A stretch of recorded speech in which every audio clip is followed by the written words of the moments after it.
डर, मातम का स्वर, चीखती रातें, लाशों के ढेर, सांसों की बातें, जलती चिताएं, रोती माताएं।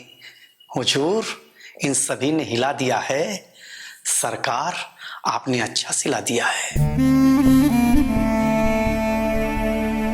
हुजूर, जब आपको सुनने के लिए पूरा पांडाल भर गया था, उसी समय उसी पांडाल से थोड़ी ही दूर एक मजदूर कोरोना से तड़प तड़प के मर गया था। हुजूर, जब आप उड़ रहे थे, आपकी नीतियां हवाओं से बातें कर रही थीं, ठीक उसी वक्त आगरा में एक औरत ऑटो रिक्शा के बीच अपने पति को बचाने के लिए अपने मुंह से उसकी छाती में सांसें भर रही थी। हुजूर, अभी पिछले साल ही तो चूड़ी पहनाई थी, सुहागन बनकर के आंगन में आई थी।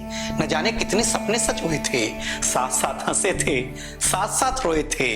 अब सारी यादें दफन हो गई हैं। हुजूर, पहनाई थी जो चुनरी कफन हो गई है।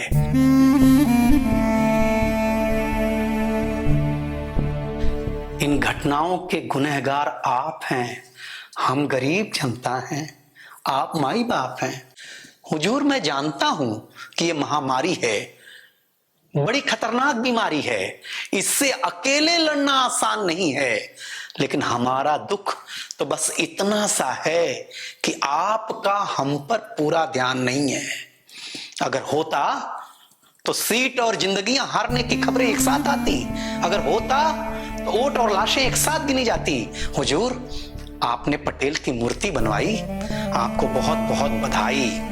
हुजूर, मैं मानता हूं कि आपके इरादे नेक रहे होंगे, लेकिन आज का सच तो यही है कि इतनी ऊंचाई से सबसे ज्यादा लाशें तो सरदार पटेल ही देख रहे होंगे। हुजूर, आप हमारे बड़े हैं, तो सच सच बताइएगा, हम आपके लिए सिर्फ एक आंकड़े हैं। बात कड़वी है मगर सच्चाई है। आपके समझ में अगर अभी भी नहीं आई है तो खुद से बातें कीजिए, आत्मा का इंटरव्यू लीजिए।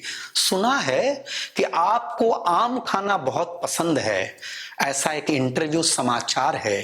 तो मैं आपसे जानना चाहता हूं कि आम लोगों के बारे में आपका क्या विचार है। हुजूर, अगर आपके दिल में नहीं खोट है तो आपकी आत्मा चीख चीख करके कहेगी, हम आम जनता आपके लिए सिर्फ एक वोट हैं।